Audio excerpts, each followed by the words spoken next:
د نړیوال ټلویزیون ښاغلو لیدونکو او اوریدونکو، نن به درته د روژې د مبارکې میاشتې او په دې میاشت کې د برکتونو څخه ډکه یوه شپه وڅېړو چې د قدر شپه نومیږي.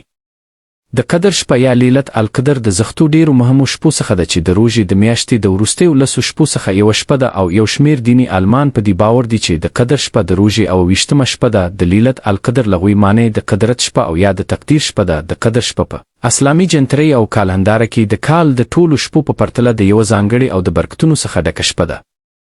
په همدغه شپه کې قرآن کریم د لومړی ځل دپاره پر رسول الله صلی الله علیه وسلم باندې د جبرائیل امین علیه السلام لخوا نازل سوی دی او داسې باور کیږي چې دغه شپه د روژې د میاشتې د وروستیو 10 شپو څخه وه او په ځانګړي ډول د طاق شپو څخه یوه شپه وه. د قرآن کریم او نوي سورت چې د القدر په نامه یادیږي او همدې مبارکې شپې ته وقف کړه سوی دی.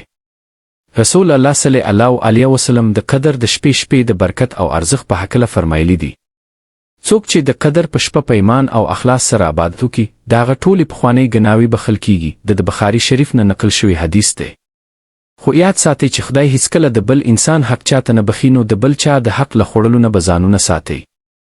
رسول الله صلی الله علیه وسلم به د روژې وروستۍ 10 شپې او ورځې په اعتکاف کې تیرولې.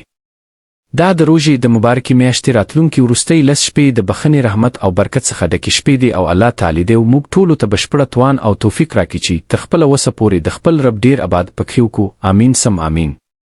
خوږو لیدونکو، که زما په شان د مصنوعي ځیرکتیا په غږ کې دا لوستل شوی رپورټ مو خوښ شوی وي نو د خوښۍ او لایک تڼۍ وزورئ او دا رپورټ خوښ کړئ او د نړیوال چینل سبسکرایب کول مه هېروئ. کور مو ودان او خوشحاله اوسئ.